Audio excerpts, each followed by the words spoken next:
Okay, decrypted test 1. There's still a couple of errors, and the boot up's one of them.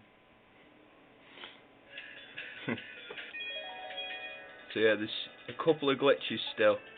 I think that's the decrypt slightly off, maybe? Or byte swap.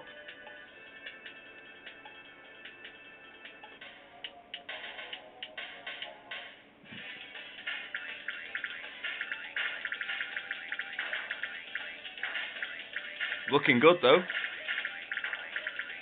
Yeah, I think that's slightly out on the decrypt.